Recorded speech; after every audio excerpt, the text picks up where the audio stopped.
international law. Question is, what is meant of nationality? Explain the international importance of nationality. अर्थात राष्ट्रीयता म्हणजे काय ते सांगून राष्ट्रीयतेचे आंतरराष्ट्रीय महत्व स्पष्ट करा.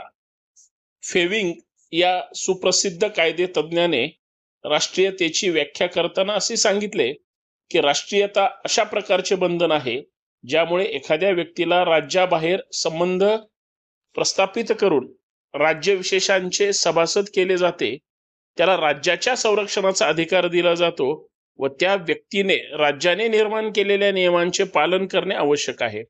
अशा प्रकारे नियमांचे पालन करणे ही त्याची नैतिक जबाबदारी असते आणि वरील व्याख्येवरून आपणास राष्ट्रीयतेचे आंतरराष्ट्रीय महत्व काय आहे हे पुढील प्रमाणे स्पष्ट करता येईल. काही 5 मुद्दे आहेत, त्या मुद्द्यावर आपण सविस्तर चर्चा करू. सर्वप्रथम आपलं लॉ इन मराठी या यूट्यूब चॅनलवर मनपूर्वक हार्दिक स्वागत. विनंती एवढीच आहे, हे चॅनल सबस्क्राईब करा, आपलं मत कमेंट करून नक्की कळवा आणि सर्वात महत्त्वाचं लाईक आणि इतर मित्रांना शेअर करायला विसरू नका. मराठीमधून तुम्हाला एक नवीन अशी संधी या निमित्ताने लॉ इन मराठी हे यूट्यूब चॅनल घेऊन आलेलं आहे. सहकार्य करा आणि तुम्ही सुद्धा याचा अत्यंत चांगल्या पद्धतीने लाभ घ्या. आंतरराष्ट्रीय महत्व हे राष्ट्रीयतेच्या निमित्तानं कशा पद्धतीने पाहता येईल, पुढचे 5 मुद्दे आपण त्याच्यामध्ये सविस्तर चर्चा करू. पहिला मुद्दा आहे, राष्ट्रीयतेच्या मागे देशभक्ती असल्याने नागरिक राष्ट्रीयता असणाऱ्या देशांमध्ये सैनिक सेवेमध्ये भाग घेतात, त्यामुळे राष्ट्रीयतेला जास्त महत्व प्राप्त होते. 2, राज्य आपल्या राष्ट्रीयता असलेल्या नागरिकावर गुन्ह्याच्या व इतर बाबतीत अधिकार ठेवत असतात. त्याचप्रमाणे राज्य कराराद्वारे सुद्धा राष्ट्रीयतेशी संबंधित बाबी आंतरराष्ट्रीय क्षेत्राधिकाराच्या अंतर्गत समजत असल्याने आपोआप राष्ट्रीयतेला आंतरराष्ट्रीय महत्व प्राप्त होते. राज्यामध्ये राजकीय पुढारी 3 राज्यामध्ये राजकीय पुढारी किंवा राजकीय प्रतिनिधी यांच्या संरक्षणाचे अधिकार राष्ट्रीयते असतात, त्याला आंतरराष्ट्रीय महत्व प्राप्त होत असते. 4, राज्यातील कारभारानुसार युद्धाच्या वेळी देखील शत्रुरूपता राष्ट्रीयतेच्या आधारावर निर्धारित केली जात असते. आणि 5, राष्ट्रीयतेचा इतका प्रभाव पडत असतो की राज्य आपल्या राज्यातील नागरिकांचे प्रत्यार्पण करण्यास स्पष्ट विरोध दर्शवित असतात. राष्ट्रीयता प्राप्त करण्यामागचे मार्ग खालील प्रमाणे आहेत. म्हणजे कशा पद्धतीने राष्ट्रीयता हे आपण स्वीकारतो किंवा मिळते. 1, एखाद्या राज्यामध्ये किंवा देशामध्ये एखाद्या व्यक्तीचा जन्म झाला तर ती व्यक्ती त्या राज्याच्या किंवा देशाच्या नागरिक समजली जाते व त्या व्यक्तीला आपोआप जन्मापासून त्या देशाची किंवा राज्याची राष्ट्रीयता प्राप्त होत असते. त्यामुळे राष्ट्रीयता प्राप्त करण्याचा एक मार्ग सांगितलेला जातो. 2, एखादी परदेशी व्यक्ती आपला देश सोडून दुसऱ्या देशात राहत असेल आणि व्यक्तीने त्या देशाचे राहण्याचा निर्णय घेतला असेल तर त्याला या देशाची नागरिकता प्राप्त होऊन राष्ट्र प्राप्त होत असते.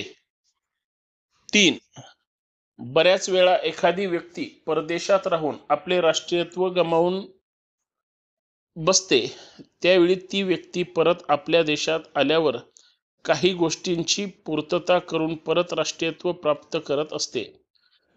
4, 2 देशामध्ये युद्ध झाल्यावर त्या देशाचा विजय होतो, त्या देशाचे राष्ट्रीयत्व पराभूत राज्याला प्राप्त होत असते. त्याचप्रमाणे 5, हस्तांतरणाचा मार्गाने सुद्धा राष्ट्रीयत्व प्राप्त होते. एखाद्या विशिष्ट प्रदेश दुसऱ्या राज्याला हस्तांतरित केल्यावर त्या राज्याला हस्तांतरित केले जाते, त्या राज्याची राष्ट्रीयता त्या प्रदेशाला प्राप्त होते. त्यामुळे हा एक महत्वाचा भाग प्राप्त करण्याचा भाग आहे, याला राष्ट्रीयता असं संबोधलं जातं. आता राष्ट्रीयता नष्ट करण्याचे मार्ग कोणते, तर ते आपण पुढील काही चर्चेमधून पाहूया.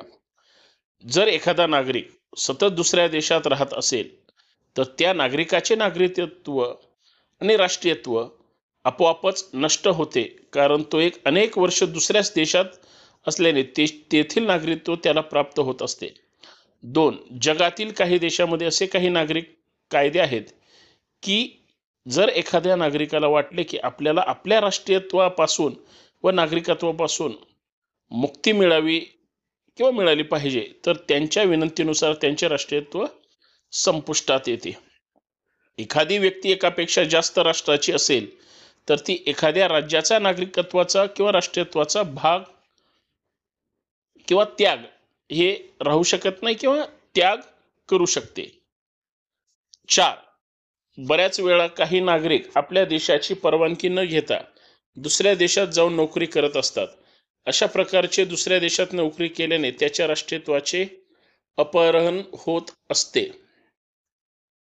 अशा प्रकारे आपणास राष्ट्रीयतेची व्याख्या सांगता येईल आणि राष्ट्रीयतेचे आंतरराष्ट्रीय महत्त्व स्पष्ट करता येईल.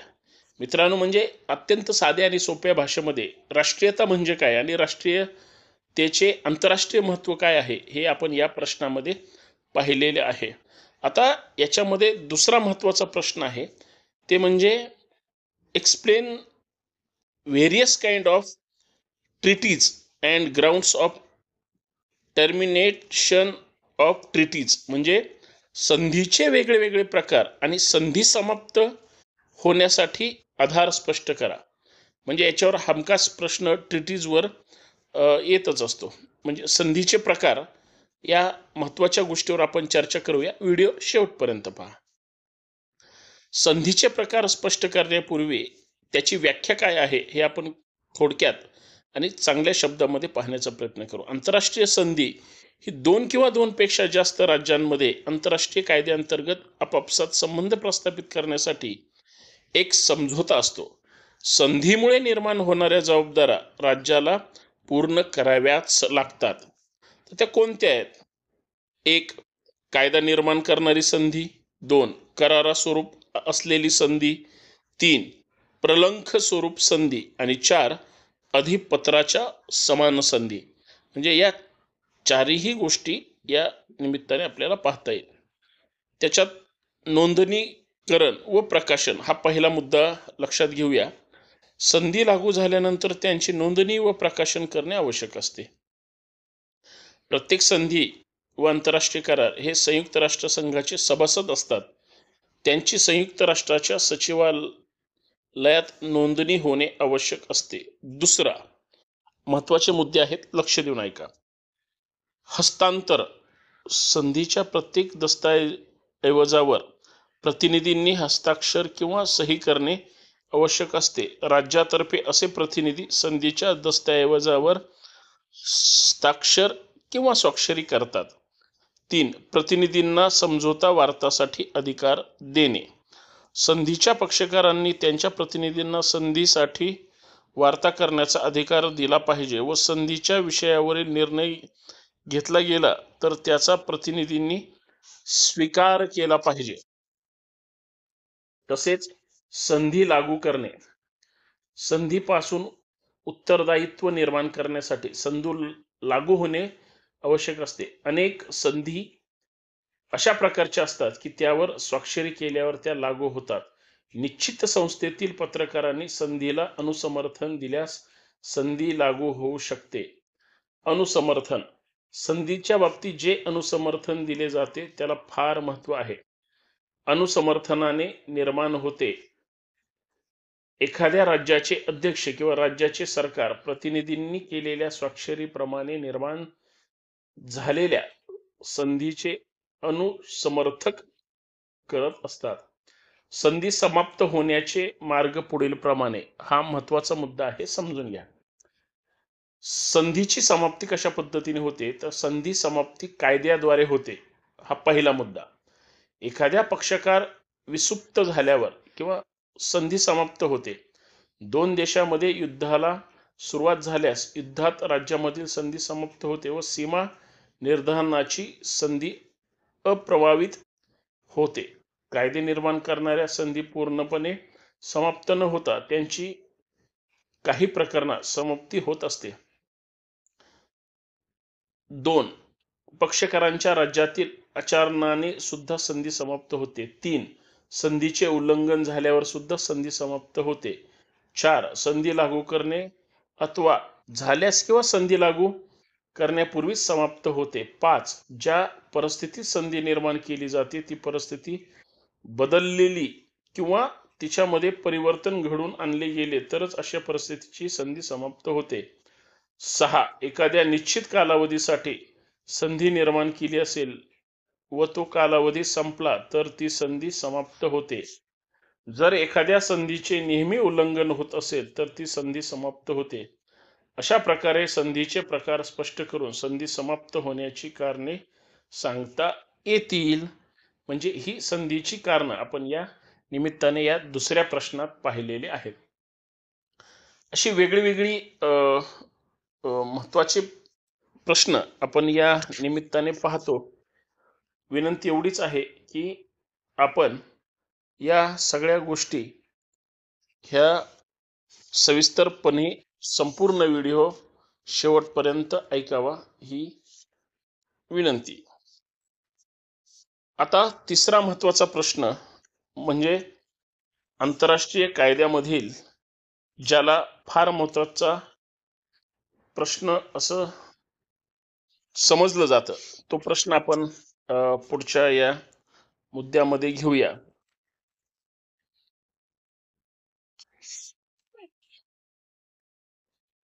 आंतरराष्ट्रीय कायद्यामध्ये ज्या वेगळ्या गोष्टीचा संदर्भ वेगळ्या प्रश्नाच्या माध्यमातून रचनात्मक काही गोष्टी केल्या जातात त्यामध्ये आंतरराष्ट्रीय न्यायालयाची रचना, त्यांचे कार्य आणि क्षेत्राधिकार म्हणजे हे जे काही सगळं चालतं हे कशावर चालतं याबाबत आपण या तिसऱ्या प्रश्नामध्ये चर्चा करू.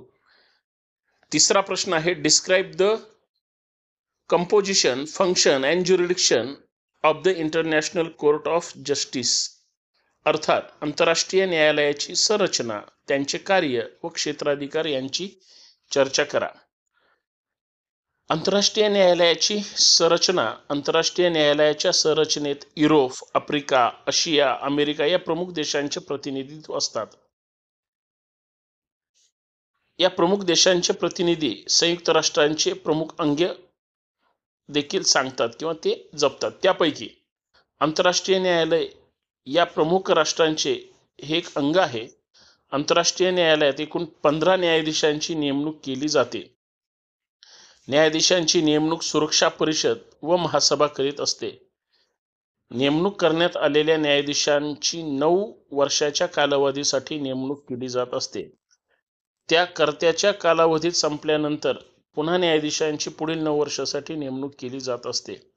सुरक्षा परिषद आणि महासभा आपापल्या तंत्राने न्यायाधीशांची नेमणूक करत असते. सुरक्षा परिषद आणि महासभा आपापल्या तंत्राने न्यायाधीशाची नेमणूक करत असताना सुरक्षा परिषदेच्या स्थायी सभासद हा देशातील 5 न्यायाधीश आंतरराष्ट्रीय न्यायालयात निवडले जातात. आंतरराष्ट्रीय न्यायालयात घेतले जाणारे निर्णय न्यायाधीशांच्या बहुमताने घेतले जात असतात. आंतरराष्ट्रीय न्यायालय आपल्या सभापतीची आणि उपसभापतींची नेमणूक 3 वर्षाच्या कालावधीसाठी करू शकतात. तो कालावधी संपल्यानंतर पुन्हा त्याची त्याच पदावर नेमणूक केली जाऊ शकते. आंतरराष्ट्रीय न्यायालयाच्या सुविधेनुसार आंतरराष्ट्रीय न्यायालयासमोर जे खटले चालवले जातात किंवा चालवले जातील त्यांचा निर्णय आंतरराष्ट्रीय कायद्यातील कलम 38 नुसार आंतरराष्ट्रीय कायद्यातील कलम 38 नुसार दिल्या जाईल व अशा निर्णयाचे खालील आंतरराष्ट्रीय कायद्याचे उगमस्थाने लागू केले जातील. मग ती 4 उगमस्थाने आपण पुढील पद्धतीने पाहूयात. 1 न्यायिक स्वरूपाचे निर्णय आणि सुप्रसिद्ध विधिशास्त्राची रचना. 2 आंतरराष्ट्रीय रूढी परंपरा. 3 जगातील सभ्य राष्ट्रांनी मान्यता दिलेली कायद्याची सामान्य नियम. आणि 4 आंतरराष्ट्रीय करार. आंतरराष्ट्रीय न्यायालयाचे पूर्व निर्णय राज्यांवर व स्वतः न्यायालयावर बंधनकारक नाहीत. आंतरराष्ट्रीय न्यायालय हे हेग येथे स्थापन केले जाईल. आवश्यकतेनुसार आंतरराष्ट्रीय न्यायालय इतर ठिकाणी सुद्धा कार्य करू शकेल. आंतरराष्ट्रीय न्यायालयामध्ये एखाद्या खटल्याची सुनावणी चालू असताना जर वादी पक्षकाराच्या देशाचा न्यायाधीश असेल तर दुसऱ्या पक्षकाराला त्या राष्ट्रीयतेच्या एका न्यायिकाची नेमणूक करण्याचा अधिकार असतो. अशी असते आंतरराष्ट्रीय न्यायालयाची संरचना. म्हणजे या सगळ्या गोष्टीमधून अजून काही मुद्दे लक्षात घेतले तर आंतरराष्ट्रीय न्यायालयाचे क्षेत्राधिकार, 3 आंतरराष्ट्रीय न्यायालयांचे क्षेत्राधिकार म्हणजे या अधिकार क्षेत्राने न्यायालय एखाद्या खटल्यात बंधनकारक निर्णय असू शकते. राज्यांच्या संमतीने आंतरराष्ट्रीय न्यायालयाला हा अधिकार प्राप्त होत असतो. एका अर्थाने असे म्हटले जात असते की आंतरराष्ट्रीय न्यायालय जागतिक स्वरूपाचे न्यायालय आहे आणि या न्यायालयामध्ये सर्व जगातील सर्व देशातील खटले चालवले जाऊ शकतात. आंतरराष्ट्रीय न्यायालयाच्या क्षेत्राधिकाऱ्याची प्रामुख्याने 2 विभागात विभागणी केली गेलेली आहे. एक प्रतिरोधात्मक क्षेत्राधिकार आणि 2 सल्ला देणारा क्षेत्राधिकार. यामध्ये प्रतिरोधात्मक क्षेत्राधिकाराची पुन्हा 2 विभागात विभागणी केलेली आहे. एक स्वैच्छिक क्षेत्राधिकार आणि 2 ऐच्छिक क्षेत्राधिकार. कलम 36 नुसार आंतरराष्ट्रीय न्यायालयाच्या क्षेत्राधिकार अशा प्रकारे सर्व खटले सुद्धा असतात त्यांना न्यायालयाकडे सोपविले जाते.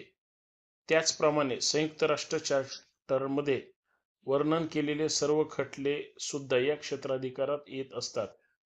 कलम 36 नुसार ऐच्छिक किंवा अनिवार्य क्षेत्राधिकारांच्या बाबतीमध्ये विद्यमान राज्य पक्षकार कोणत्याही अशा प्रकारची घोषणा करू शकते की एखाद्या दुसऱ्या राज्याच्या प्रती जो राज्य समान उत्तरदायित्वाचा स्वीकार करते यास आंतरराष्ट्रीय न्यायालयाच्या ऐच्छिक क्षेत्राधिकार प्राप्त होत असतो. अशा प्रकारच्या क्षेत्राधिकारावर कोणतेही खटले न्यायालयाकडे सोपवत असतात.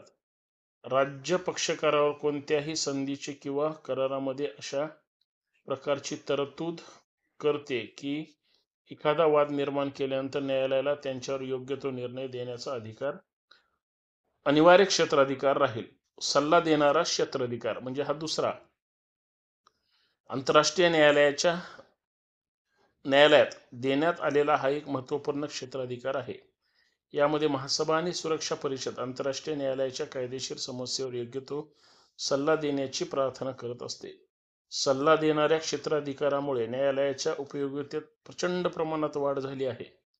जनरल असेंब्लीची परवानगी घेऊन संयुक्त राष्ट्राची इतर अंगे सुद्धा आपल्या कार्यक्षेत्राच्या आत कायदेशीर समस्येवर सल्ला घेण्यासाठी न्यायालयाकडे प्रार्थना करू शकतात. परंतु या बाबतीत एक लक्षात ठेवलं पाहिजे की आंतरराष्ट्रीय न्यायालय हे स्वतः कायदेशीर समस्येवर सल्ला देण्याच्या बाह्य नसते आणि त्यामुळे आंतरराष्ट्रीय न्यायालय जो सल्ला देत असते त्याला निर्णय क्षमता म्हणता येत नाही व बंधनकारक सुद्धा नसते.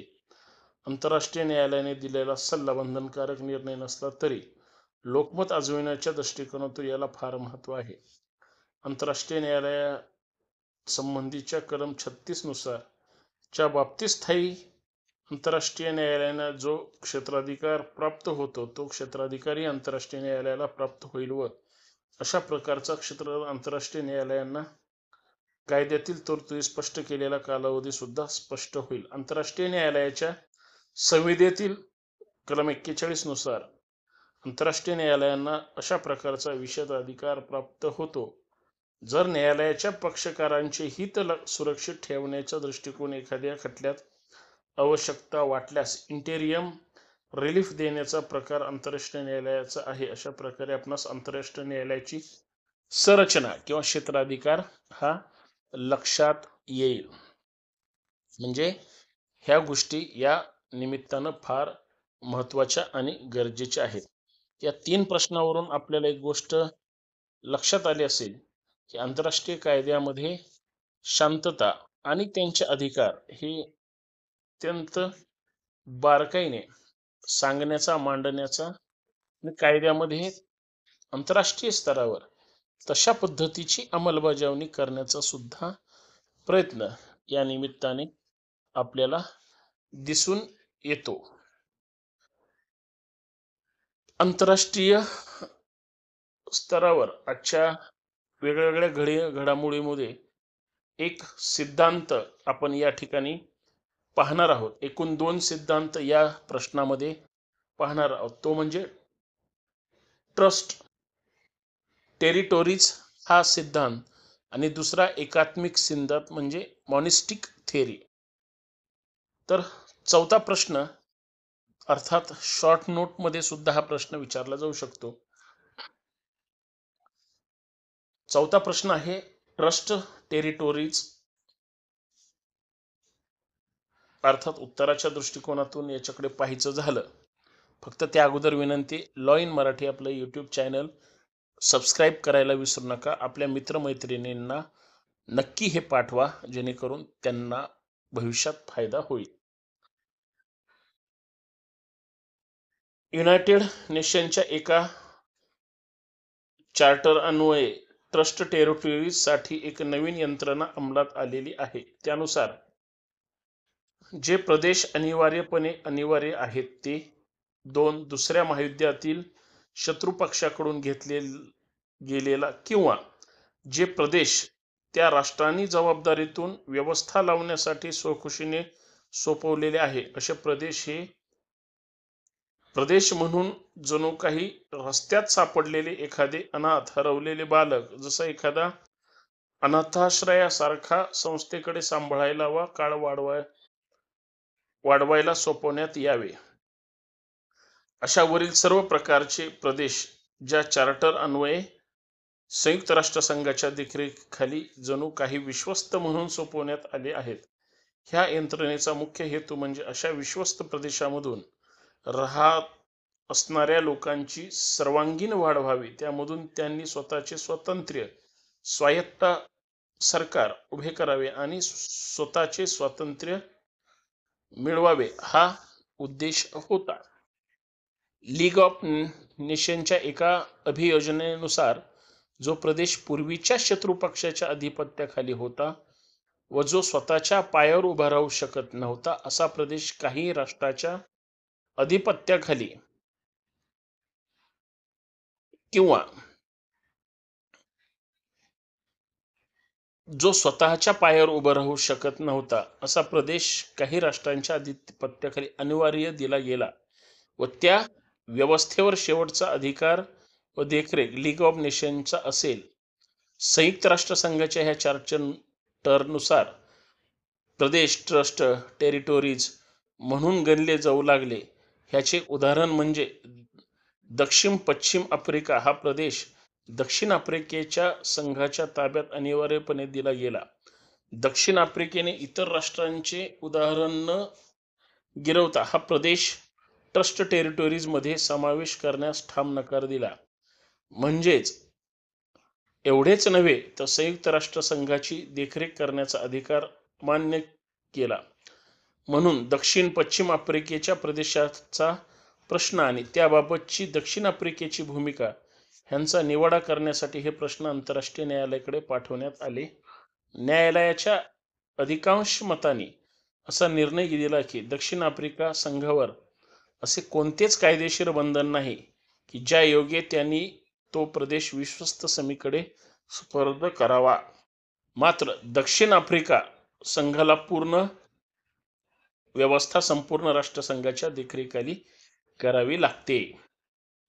आणि पाचवा सिद्धांत तो म्हणजे एकात्मवादी सिद्धांत. हा पुढचा प्रश्न आपण या निमित्तानं पाहूया. शॉर्ट नोट मध्ये याच्यावर चर्चा केली जाऊ शकते. एकात्मवादी सिद्धांत अर्थात मॉनिस्टिक थेरी. विचारवंतांच्या मते कायदा अखंड आहे. आंतरराष्ट्रीय कायद्याला आपण कायदा मानू लागलो तर तो विविध शास्त्राकडून अलग नाही, म्हणजे वेगळा नाही. या मतांचे समर्थक कायद्याच्या या रूपात फरक करत नाहीत. त्यांचे म्हणणे असे की एकाद्वारे राज्याच्या वागणुकीचे नियमन होते तर दुसऱ्याद्वारे व्यक्तीच्या आचरणाचे. दोन्ही परिस्थितीमध्ये कायदा ही एक आज्ञा आहे. या सिद्धांताच्या प्रमुख प्रवर्तकामध्ये युगलिस्ट आहे. यांच्या मते आंतरराष्ट्रीय कायद्याचे विषय केवळ राज्य नसून राज्यातील व्यक्ती देखील आहेत. आंतरराष्ट्रीय कायद्यात व राष्ट्रीय एकता याचे असे केल्सन म्हणतो. या सिद्धांताच्या समर्थकांनी दैववादी सिद्धांताच्या दोन्ही मुद्द्यांना अस्वीकृत केले. त्यांच्या म्हणण्याप्रमाणे दोन्ही कायद्याचे अंतिम ध्येय व्यक्तीच्या चारित्र्याचे नियम करणे आहे. दोन्ही कायद्यातील समानता काय आहे हे 4 मुद्द्यावरून आपण खालील पाहूया. 1. हे दोन्ही कायदे म्हणजे एकाच झाडाच्या 2 शाखा व ते झाड म्हणजे विधिशास्त्र. 2. राष्ट्रीय कायदा व्यक्तीचे व्यवहार नियंत्रित करतो आणि आंतरराष्ट्रीय कायदा जरी राज्यांना उद्देशून असला तरी त्याचा शेवट संबंध व्यक्तीशीच येतो, कारण राज्य म्हणजे व्यक्तीचाच समुदाय होय. हे दोन्ही कायदे एकाच तत्वावर आधारलेले आहेत आणि ते तत्व म्हणजे न्याय आणि न्यायाचे तत्व होय. जी राज्ये आंतरराष्ट्रीय कर्तव्य पार पाडण्याकरिता सदैव तयार करत असतात अशा ठिकाणी दोन्ही कायद्यात सहसा संघर्ष आढळत नाही. एकात्मवादी सिद्धांत प्रथम विश्वयुद्धानंतर विकसित झाला. या सिद्धांताचे समर्थकापैकी स्टार्क हे प्रमुख समर्थक आहेत. त्यांचे म्हणणे असे आहे की आंतरराष्ट्रीय कायदे हे वास्तविक कायदे आहेत. म्हणजे संपूर्ण देशामध्ये जरी त्यांचे स्वतंत्र कायदे असले तरी आंतरराष्ट्रीय स्तरावर सुद्धा जे कायदे आहेत किंवा जे वापरले जातात ते सुद्धा वास्तववादी आहेत असं या ठिकाणी सांगण्यात येतं. आणि सर्वात महत्त्वाचा 6वा सिद्धांत जो या व्हिडिओमधील शेवटचा सिद्धांत म्हणून सांगता येईल तो म्हणजे प्रॅक्टा सुंट सर्वेंडा. या सिद्धांतावर बरीच चर्चा होत असते किंवा हा सिद्धांत अभ्यासपूर्ण पद्धतीने बारकाईने याकडे पाहिलं गेलं पाहिजे. प्रॅक्टा सुंट सर्वेंडा या प्रश्नाचं सविस्तर उत्तर आपण या पुढच्या याच्यामध्ये पाहूया. विनंती एवढीच आहे, शेवटपर्यंत पाहावं. प्रॅक्टा सुंट सर्वेंडा हा सिद्धांत रोमन कायद्यानुसार घेतला गेला आहे व आंतरराष्ट्रीय कायद्यामध्ये तो सिद्धांत तर करण्याच्या नियमांना आधार म्हणून घेतला गेलेला आहे. म्हणजे या सिद्धांतानुसार तह करणाऱ्या पक्षांती किंवा आपण स्वतःवर लादून घेतलेल्या अटी चांगल्या मनाने व भावनेने पूर्ण करण्याचे बंधन लावून घेण्याचे असते.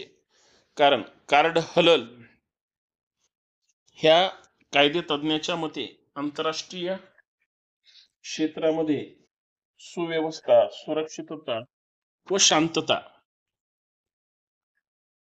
राखायची असल्यास निरनिराळ्या राष्ट्रांनी एकमेकांशी समजुतीने गोडीगुलाबीने निरनिराळ्या तहांच्या अटी सांभाळणे व त्यांचे काटेकोरपणे पालन करणे ह्यावर सर्व अवलंबून असते.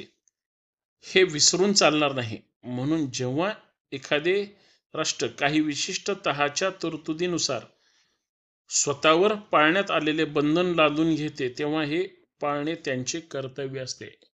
म्हणजे तह करताना जे काही नियम स्वतःवर घालून घेतलेले असतात ते पाळणं हे महत्वाचं आहे. तर फेनक्विकच्या मते तत्वज्ञ, विचारवंत आणि कायदेतज्ञ ह्या सर्वांनी एकमताने असे मान्य केले आहे की जोपर्यंत राज्याने तहाद्वारे मान्य केलेल्या अटींचे पालन करून तमाम जनतेमध्ये विश्वास निर्माण केला जात नाही तोपर्यंत आंतरराष्ट्रीय क्षेत्रात शांतता तर नांदणार नाहीच, परंतु तेथे कायदा आणि सुव्यवस्था यांची नामनिशाणी सुद्धा राहणार नाही. याचा अर्थ आंतरराष्ट्रीय न्यायालयाने एका खटल्याचा निर्णय देताना सांगितले किंवा असे म्हटले आहे की नागरिक कायद्याच्या कुठल्याही तरतुदी एखाद्या तहाच्या तरतुदीवर वर्चस्व गाजू शकणार नाहीत. न्यायालयाने आपल्या 3 निर्णयामधून एक डॅनिंग मधील पोलीस नागरिकांना देण्यात आलेली वागणूक, फ्री झोन केस 2 आणि 3 ग्रीको बल्गेरियन जमाती ह्याच तत्वाचा पाठपुरावा केला गेला. लॉर पॅच या कायदेतज्ञाच्या मताकडे दुर्लक्ष करून चालणार नाही. ते असं म्हणतात की कोणत्याही जमातीमधील कायदेशीर संबंध टिकवण्यासाठी नियमांचे काटेकोरपणे पालन होणे आवश्यक ठरते. तसेच सर्व शास्त्रज्ञां अर्थात न्यायशास्त्रज्ञाच्या मते एखाद्या कायद्याचे वर्चस्व म्हणजे नागरी कायद्याचे मात्र एखाद्या तहाच्या तरतुदीवर असणे केव्हाच मान्य केले जाणार नाही किंवा जात नाही. 1969च्या व्हिएन्ना अधिवेशनामध्ये ज्यामध्ये तहाच्या कायद्याचा पुरस्कार केला गेला त्याच्या कलम 26 मध्ये प्रॅक्टा स्वेंट सर्वेंडा ह्या सिद्धांताचा जोरदार पुरस्कार केला गेला. पुढे असे म्हटले गेले आहे, तह करणाऱ्या सर्व पक्षांनी तहाच्या तरतुदींचे काटेकोरपणे पालन करणे अत्यंत आवश्यक असून त्या पालन करताना सद्भावनेने पालन केल्या जाव्यात. या सिद्धांताद्वारे मान्य करण्यात आले आहे की संधीच्या संबंधित पक्षांनी शुद्ध अंतःकरणाने संधीचे पालन करावे. संधीचे पालन एक प्रकारे धर्म आणि कर्तव्य मानले पाहिजे. संधी पवित्र मानतात. रोमन कायद्यामध्ये एक सिद्धांत होता की राज्यांनी परस्परात केलेल्या संधीचा आदर केला पाहिजे. रोमन भाषेत त्याला प्रॅक्टा सुंट सर्वेंडा असे म्हणतात. संधी एक प्रकारचा करार आहे. जर संधीचे पालन पवित्र मानले गेले नाही तर आंतरराष्ट्रीय कायद्यात गोंधळ निर्माण माजेल. फॅनविक म्हणतो, दार्शनिक धर्मपंडित आणि कायदेपंडित यांनी सर्वसंमतीने मान्य केले आहे की राज्यांनी दिलेल्या वचनावर विश्वास ठेवणे शक्य झाले नाही तर संपूर्ण आंतरराष्ट्रीय संबंध धोक्यात येतील आणि कायद्याच्या सत्तेचा शेवट होईल. हा सिद्धांत प्रत्यक्षात अंमलात आला नाही. आंतरराष्ट्रीय संधी आणि समझोते निरर्थक ठरतील. जर्मनी 1919 मध्ये बेल्जियमच्या तटस्थता संधीला कायद्याचा तुतडा म्हणून जाहीर केले आणि त्यांचे उल्लंघन केले. त्यावेळी जगातील सर्व सभ्य राज्यांनी त्यावर टीका केलेली होती. म्हणजे याचा अर्थ प्रॅक्टा सुंट सर्वेंडा या सिद्धांताच्या मते जो काही तह होतो आणि त्यावेळेस जी काही नियम तरतुदी यांची चर्चा होते त्याचे तंतोतंत पालन करणे हे या सगळ्या गोष्टीचे फार महत्त्वाची गोष्ट आणि गरज आहे आणि त्या बारकाईने पाळल्या गेल्याच पाहिजेत हे यातून स्पष्ट करता येईल असं या ठिकाणी आपण या व्हिडिओच्या माध्यमातून पाहिलेलं आहे. आपल्याला कदाचित 5 प्रश्नाचं थोडक्यात आणि या भाषेमध्ये सांगण्याचा प्रयत्न हा करण्यात आलेला आहे. एक शेवटचा सिद्धांत पाहू आणि आपण पुढच्या व्हिडिओला सुरुवात करू. तत्पूर्वी द्वैतवादी सिद्धांत, लॉजिस्टिक सिद्धांत अर्थात लॉजिस्टिक थिअरी ही आपण शेवटचा हा प्रश्न पाहूया. म्हणजे आपण जे सुरुवातीला सांगितलं होतं की 6-7 प्रश्न या व्हिडिओच्या माध्यमातून आपण पाहूया. तर तो प्रश्न आपण घेऊयात की द्वैतवादी सिद्धांत, लॉजिस्टिक थिअरी, त्याचं उत्तर आपण जर बारकाईने स्पष्ट पाहण्याचा प्रयत्न केला तर जर्मन न्यायाधीश ट्रिपल आणि इटालियन न्यायाधीश एझिलोटी हे या सिद्धांताचं समर्थक आहेत. या विचारवंतांच्या मते राष्ट्राचे कायदे म्हणजे सार्वभौम राज्याचे आपापसातील वागण्याच्या तत्वाचा करार आहे आणि म्हणून आंतरराष्ट्रीय कायदा हा राष्ट्रीय कायदा एकमेकांपासून भिन्न आहेत. त्यांच्या मते दोन्ही कायद्याची अंगे, उगमस्थाने आणि विषय व ध्येय वेगळी आहेत. 2. आंतरराष्ट्रीय कायदे जोपर्यंत राष्ट्रीय कायद्यावर पूर्णपणे रूपांतरित केले जात नाहीत तोपर्यंत ते व्यक्तीस लागू होत नाहीत. 3. राष्ट्रीय कायदे हे व्यक्तीचे आचरण नियंत्रित आणणारे कायदे आहेत, परंतु आंतरराष्ट्रीय कायदे हे राज्यांचे परस्पर व्यवहार निर्धारित करणारे कायदे आहेत. बरोबर. राष्ट्रीय कायदे हे एका राजकीय सार्वभौम व्यक्तीच्या आज्ञा असतात, परंतु आंतरराष्ट्रीय कायदे हे एका सार्वभौम व्यक्तीचा आज्ञा असतात. त्यांचे पालन राज्यांच्या इच्छेवर अवलंबून असते. ओपेनहाइमर पण या सिद्धांताचा समर्थक आहे. दोन्ही कायदे परस्परापासून भिन्न आहेत. उगमस्थानाची भिन्नता, याच्यात दोन्ही कायदे परस्पर भिन्न कसे आहेत याचे काही मुद्दे आहेत. 3 ते मुद्दे पाहूयात. 1 उगमस्थानाची भिन्नता. दोन्ही प्रकारचे कायदे वेगवेगळ्या स्त्रोतांमधून जन्म घेतात.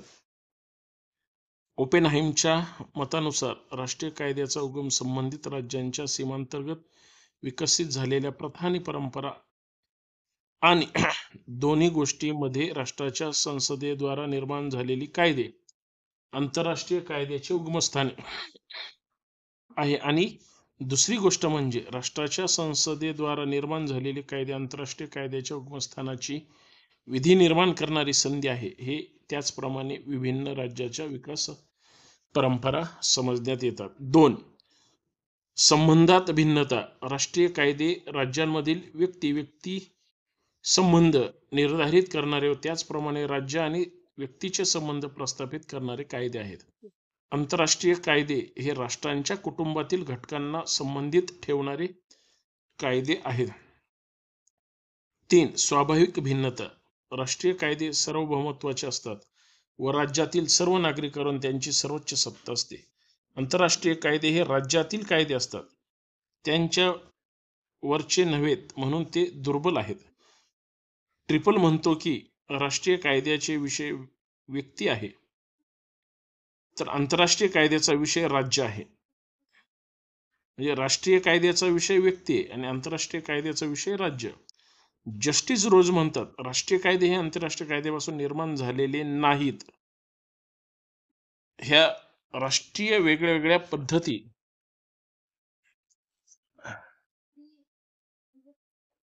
आहेत. तर याचं जर परीक्षण थोडक्यात आपण शेवटचे 2 मिनिटात जर पाहण्याचा विचार केला, अशा प्रकारे द्वैतवादी दृष्टिकोन राष्ट्रीय आणि आंतरराष्ट्रीय कायद्यामध्ये फरक मानतो. म्हणजे राष्ट्रीय कायदे वेगळे आणि आंतरराष्ट्रीय कायदे वेगळे असं या द्वैतवादी दृष्टिकोनाचा अर्थात सिद्धांताचा अर्थ आहे. राष्ट्रीय कायद्याचा खरा आधार त्यांच्या सक्तीचे पालन करण्यात आहे. राज्यांनी आपापसात केलेल्या संधीचा आदर करावा हा आंतरराष्ट्रीय कायद्याचा आधार आहे. या विशिष्ट भेदामुळे दोघांमधील संघर्षाची भावना अशक्त वाटते. या द्वैतवादी सिद्धांत खरा मानला जात नाही. असे म्हणतात की विषयाच्या दृष्टिकोनातून या दोहोंचा फरक करता यायलाच नाही पाहिजे. विधिशास्त्र हे अखंड शास्त्र आहे, त्यामुळे आंतरराष्ट्रीय कायदे व राष्ट्रीय कायदे हे वेगळे आहेत हे म्हणणे चुकीचे, कारण कायद्याच्या सर्वच शाखा विधिशास्त्राचे अंग मानल्या जातात. केवळ राज्यच आंतरराष्ट्रीय कायद्याचे विषय क्षेत्र ठरते. ज्याप्रमाणे आंतरराष्ट्रीय वेगवेगळ्या राज्यांनी भिन्न भिन्न अशी मते दिसतात, त्याचप्रमाणे राष्ट्रीय कायद्यात आढळते. असं या सगळ्या आंतरराष्ट्रीय कायद्याच्या वेगवेगळ्या विवेचनावर आपल्या समोर मांडण्याचा एक प्रामाणिक प्रयत्न केलेला आहे. सहकार्य करा, सोबत राहा आणि व्हिडिओ शेवटपर्यंत पाहत चला. आणि आपलं लॉ इन मराठी हे कायद्याबाबतचं अभ्यासपूर्ण यूट्यूब चॅनल आपण नक्कीच सबस्क्राईब करा. धन्यवाद. कमेंट करायला विसरू नका. लाईक करा, शेअर करा.